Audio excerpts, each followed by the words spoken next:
When 5 wives with suspicions of infidelity in their husbands gathered for the first time, one of the betrayed wives pulled out a tablet linked to her husband's messaging app. On it, exchanges between the cheating husbands were displayed. A message read, "How about a trip next time? Of course, all of us. My family owns a spacious villa." Another husband replied, "Sounds great. Let's all go." "Sounds good. Let's all go," replied another. Furthermore, another husband stated, "A trip with just the guys. Being unmarried is the best." Everyone chimed in with "Sounds good," and "Seriously the best." From there, plans for the trip began to take shape in the messaging app group. While showing the tablet, one wife turned pale and said, "This means each of them will bring their respective affair partners, and we'll be a group of 10 on the trip, right?" Upon hearing that, I felt a surge of anger rising within me. A group infidelity trip with 10 people. What are these guys thinking? I'll definitely bring them down to hell. Our counterattack is about to begin.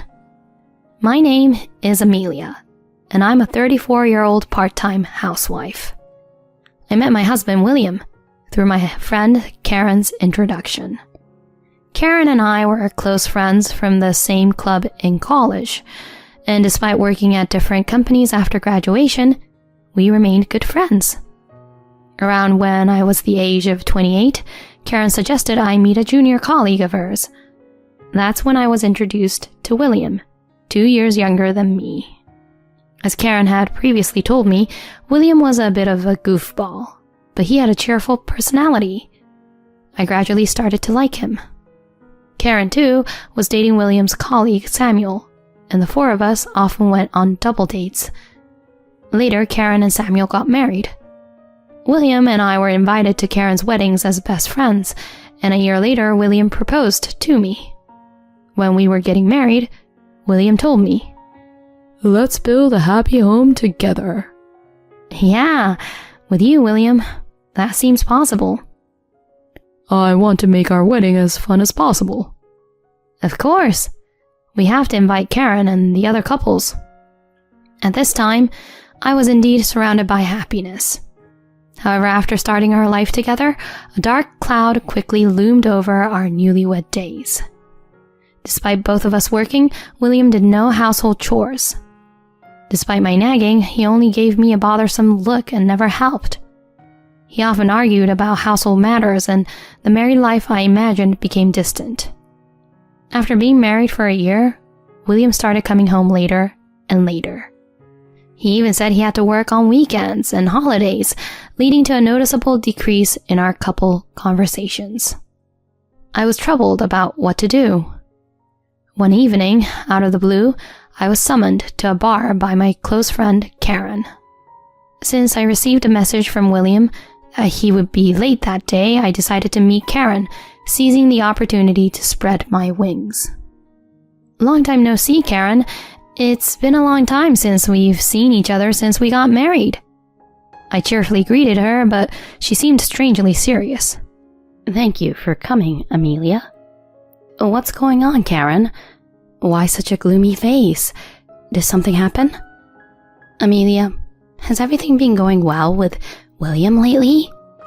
Asked this, I momentarily choked on my words. Can I say that everything is fine when he's uncooperative with housework and our home life is in chaos? Why are you asking such a thing? Did something happen? Then, as if resigned, Karen handed me her phone. On the screen was something like the playback interface of a video. What's this? It might be shocking, but take a look at the content, Karen said, looking down. I nervously clicked play. It showed the figures of 2 men from the shadows of a large potted plant, and their conversation was clearly audible. Hey, William, how's it going with your wife lately? Oh, you don't need to ask, right? Not at all. She's so annoying, telling me to do housework. I mean, we're married, so shouldn't the wife do it? It was undoubtedly a conversation between my husband, William, and Karen's husband, Samuel. Despite the shock, I continued watching. It's the same everywhere. Karen's also annoying, you know. Just because I got promoted, she acts high and mighty at home. She doesn't know about gender equality. We might have been at a loss marrying older women. Exactly. Just getting older and more annoying. William and Samuel were excitedly bad-mouthing us and laughing together. Even that alone was shocking. But then, William spoke up. Dealing with the grind of office life, getting bossed around at home. We need some relief, right? You got it. Ugh. Don't want to see Karen's face anymore. Can't wait to see Diana. I'm grabbing a meal with Nola today. Not just food, huh? You really caught that receptionist, huh? That's where I shine. You've had your moments with Diana too, Mr. Sales Department's charmer. They share vulgar laughs. Nola? Diana? This conversation, is it what I think? The next moment, Samuel's words confirmed my unsettling suspicion. But no one would imagine we're having an office affair, huh? You got a wife at the office and you're still doing this. That's where the thrill is. Of course, we can't let it be discovered. My hands were trembling as I realized. An office affair? And both William and Samuel? Their conversation continued. By the way, did you know? Our juniors, Mark and Jeff, in the sales department are also hooked up with some girls. Seriously? All I know is that the receptionist is dating Bill. Bill too? Mark, Jeff, and Bill are all married, right? How much are they fooling around? Right. Let's go for drinks with Mark, Jeff, Bill, and us. We'll call it the Cheating Husbands Club. Sounds good. I'll invite them next week. The video ended there. I stared in shock and looked at Karen. What does this mean? William, Samuel, and I are in different departments. So 3 days ago, a junior from my department went to the break room and overheard this conversation without them realizing. My junior, understandably upset, recorded a video and reported it to me. Karen said with a tired expression, and I responded with a trembling voice. We need to confront them immediately. It's unbelievable, both of them having an affair. Wait, Amelia, calm down.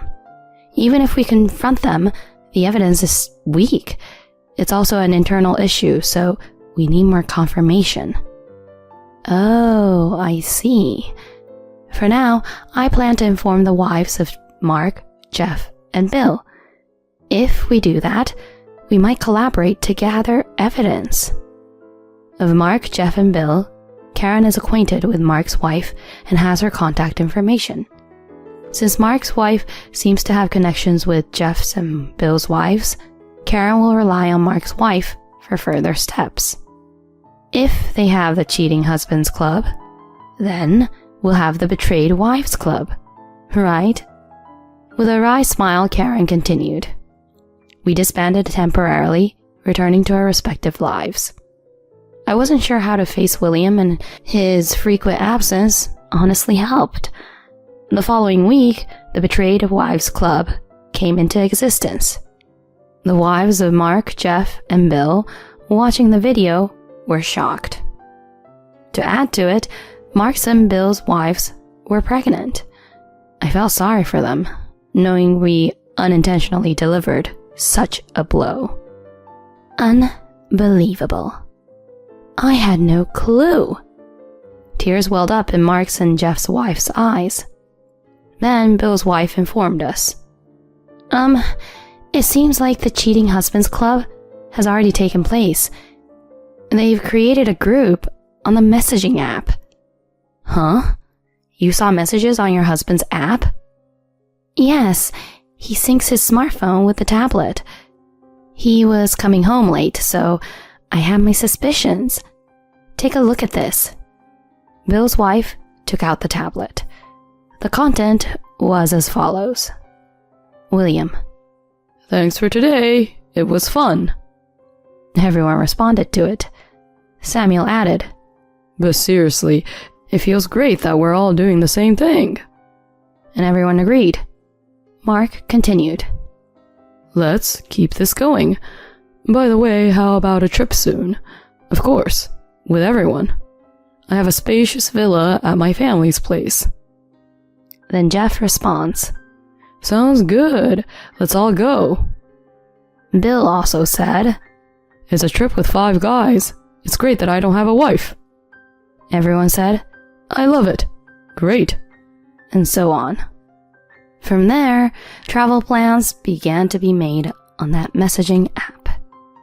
Showing the tablet, Bill's wife with a pale face says, From the conversation, I had assumed they were going with just the guys. So, when they say everyone, does that mean each of them is bringing their affair partner, making it a total of 10 people on this trip? Then Mark's wife puts in a few words. Indeed, my husband's family is wealthy and they own a villa near the sea. This trip is undoubtedly happening. I could feel the anger boiling up inside me. A group infidelity trip with 10 people. What on earth are they thinking? I'm going to make them suffer, no doubt about it. At that moment, Karen suddenly started laughing. Has she finally reached her mental limit? To ease our concerns, Karen shares her thoughts. Why not? Let's gather solid evidence during this trip. We'll keep them in the dark until the trip, and then settle the score. After that, we created a group for the cheated wives on a messaging app and decided to exchange information while collecting evidence individually until the day of the trip. I acted as if everything was normal at home, so William seemed oblivious to anything. After a while, William informed me. Hey, I'm going on a trip next break. What? With who? Where? Samuel and 3 of my juniors. One of my juniors has a vacation home. Oh, really? Sounds like a lot of fun. Yeah, it's a guys-only trip. Isn't it great? I smiled mischievously while observing my cheerful husband. And the day arrived. I took the wheel and the 5 of us traveled by rental car to our destination. There was a famous tourist spot near the villa, and Mark's wife suggested they might go there, so we headed in that direction. Mark, Jeff, and Bill's wives waited in the car while Karen and I disguised ourselves and explored the sights. Suddenly, we spotted a lively group ahead. It was them. Each of them walked happily, arm in arm with their respective partners. Karen and I captured plenty of photos and videos of them. Soon, they began taking pictures at famous tourist attractions. After each couple had their picture taken, the men took a picture of the men and the women took a picture of the women. Of course, I also captured those scenes on video from afar. Then suddenly my cell phone rang. It was a message from William, along with a photo of only the guys saying, "Guys only trip is awesome." When I asked Karen, she mentioned Samuel had sent a similar photo. As soon as we posted this in the Cheetah Wives group, we received a prompt reply from Mark, Jeff, and Bill's wives. Got an obvious camouflage photo from Karen. Thinking this won't be discovered is pretty amusing, right? Seriously, they're all too foolish. Karen and I exchanged glances and couldn't help but laugh. From there, we waited for the night to fall and finally moved near the villa. In the villa's living room, the uproar of the 10 people began. Afterward, they moved to their respective rooms as couples. This was confirmed through footage from surveillance cameras at the villa, obtained by Mark's wife. After about 30 minutes using the key Mark's wife had, we infiltrated the villa. Each of us dramatically opened the door to our respective husband's room. In front of my eyes were the seemingly happy couple. I immediately captured that scene in a photo. Oh, what the? Amelia, why are you here? The cheating partner, panicking, screamed and hid her body in front of my frantic husband. Similar shouts and screams can be heard from each room. I angrily yelled at William. "Come to the living room immediately. Right now. Hurry." William, flustered at my words, led his cheating partner to the living room. In the living room, each husband and their affair partner were assembled, dressed only in underwear. We, the betrayed wives, tried to make them sit on the floor. However, Karen's husband, Samuel, vehemently refused. In the next moment, Karen swiftly delivered a punch to Samuel's abdomen. "Ugh," he groaned, dropping to his knees. "Well done, Karen. Being the ace of the karate club pays off," I said with a smile, and Karen responded, "But Amelia, you're a black belt too," and laughed. In our university, we were both members of the karate club. They turned pale and stopped resisting when Karen and I cracked our knuckles. Seeing 10 people sitting on the floor in their underwear was quite an unusual sight. "Now, shall we get them to confess? What were you all doing here?" As Karen declared this, Samuel responded nervously. This is a misunderstanding. It's all a mistake." All the betrayed wives glared at Samuel, and in a mosquito-like voice he confessed. We were cheating." We then had each of them admit to the affair one by one, and we recorded them on video in turn. Some of the affair partners even burst into tears. "Well then, shall we proceed, everyone?" I said with a smile, and Karen and Mark's, Jeff's, and Bill's wives each took out divorce papers from their bags, presenting them in front of the husbands. From that point on, it was truly chaotic. "Please, spare us from divorce. Forgive us, this wasn't our intention." Screams and cries resembling despair echoed in the room. Amidst this, William pleaded with me. "Amelia, are you serious about divorce? I don't want that." "Huh? Finding me annoying, aren't you? Regretting marrying an older wife?" When I showed him the video I received from Karen, William froze. Why even this?" "I know everything. I've had enough of you. We're getting divorced. Be prepared to pay the $30,000 for the alimony compensation." No way." William looked at me with a tearful face. Then I looked at his affair partner. "Nola, the receptionist, I'll be claiming from you as well." I don't want that. I can't pay." "Then let's go to court. I'll make sure you pay." Looking around, after settling matters with each couple, I could see crying women and pale-faced husbands. Especially Mark and Jeff, whose wives were pregnant, had faces covered in bruises. We lined up each of our husbands and had them filled out divorce papers almost simultaneously. Karen made sure that each person puts the document in his or her bag, then tells them. "Of course, I'll report this to the company as well." Then everyone pleaded, "Please don't do that." in unison. You all may have forgotten, but I work in the Human Resources Department. In response to Karen's provocation, Mark, Bill, and Jeff's wives and I chimed in. We'll also sue the company with evidence. The threatening words made them all turn pale and tremble. Watching their reaction, I glared at them. "Well then, everyone, let's go home. Prepare yourselves, you scum. We'll collectively drag you down to hell." Leaving those 10 people in their underwear behind, we departed from the villa. Later on, my divorce with William was finalized. I managed to win $30,000 in compensation from William and $25,000 from his affair partner. It seemed Karen and Samuel, as well as Mark, Jeff, and Bill's wives, also had their divorces finalized. True to our declaration, we filed a complaint with the husbands' companies. The news of a 10-person adultery group within the company caused a commotion. The higher-ups took this matter seriously and demoted all of them. Unable to withstand the gossip within the company, they eventually resigned. William depleted his savings, faced disapproval from both sets of parents, and now lives in a rundown apartment while desperately searching for a new job. Upon hearing this, I couldn't help but think, serves you right. As for the cheating husbands, they're probably experiencing their own version of hell right now. On the other hand, I used the compensation to move, starting a new life. I'm still in touch with Karen, Mark, Jeff, and Bill's wives, meeting for tea regularly. Mark's and Jeff's wives' babies were born safely. What happened back then has become a laughing matter among us. From now on, I would like to cherish what I have left and move on with my life cheerfully.